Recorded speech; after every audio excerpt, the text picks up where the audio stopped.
Welcome back to the channel. I'm Professor Will, your Director of Training here at Centurion Holdings LLC. Joining me once again is our longtime friend Carrington. And today, we're going to do what we call the Jiu Jitsu One Step Sparring. I made a comment in a recent video I did where we talked about One Step Sparring in one of our interview videos. And I got a bunch of questions from people that weren't traditional martial arts people that didn't know what One Step Sparring was.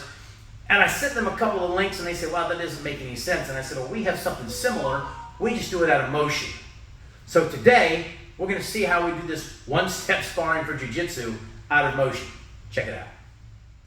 So in traditional martial arts with a one-step sparring, you would see an opponent who would throw one technique out like a punch, and then the other person would do that's his one step, and this person would do a block, a strike, a kick, a strike, maybe some type of takedown, depending on what martial art it is. It's very static.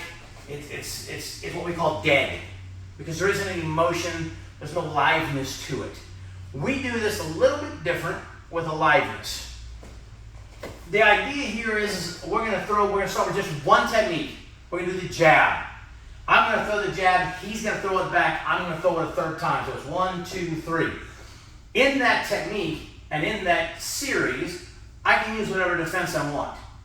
Sometimes when we start with our beginners, we just tell them, hey, just start with the cover, and that's all you're going to do. So it'll look something like, we'll start just with the covers on this one. So it'll look something like this. I'll jab, he'll cover. One, I cover when he jabs, I jab, he covers. Now we're just going to move around, and then he's going to start, he starts with the one this time. So he throws his jab, I cover, I jab, he covers, I cover. And we're going to move around again, and then I start. 1, 2, 3. And now he's going to start.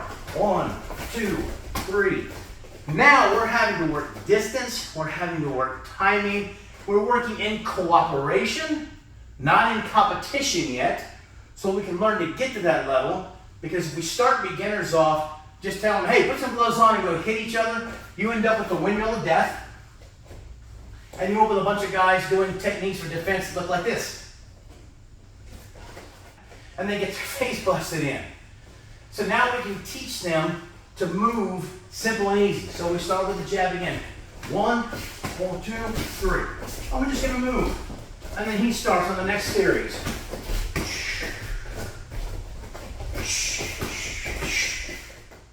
We can do this with different defenses.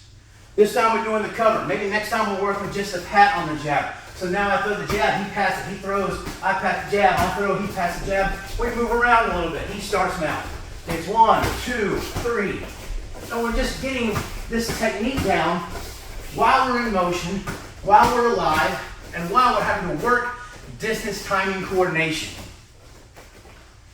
We can also do this with different techniques. Instead of just a jab, we can throw just a cross. The reason we refer to this as the one-step sparring of Jiu-Jitsu is because you don't do more than 1 or 2 techniques. It gets really complicated and convoluted. If I'm trying to throw like a boxing 4, and now I'm throwing 4 punches at him, and he's trying to throw 4 punches back, it really you get lost in the shuffle and the chaos. We've got other drills for that.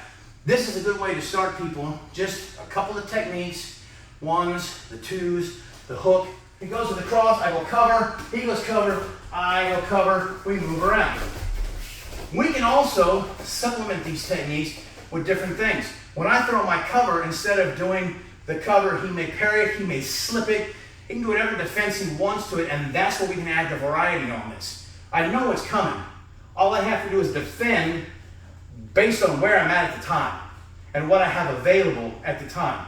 Meaning, if I'm all the way over here, my body position when that cross comes, slipping to the outside may not be the best idea because I've got to go all the way across the punch. Hitting my cover, getting your Philly shell, getting my slip to the inside, which is not our favorite, but it is effective, may be a better option at that point. And that's what we learn to do that as in here. So this time when we throw the cross, we're just going to do different techniques. Whatever defense he wants, whatever defense I want. I'm going to keep going back and forth with it. You can start.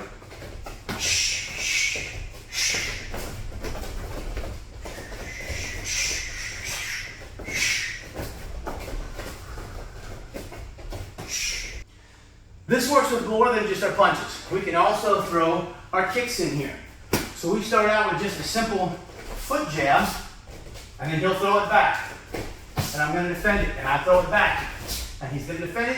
We move around. Again, we're trying to keep this semi-aliveness, and now he starts. So he throws it. I throw it. He throws it.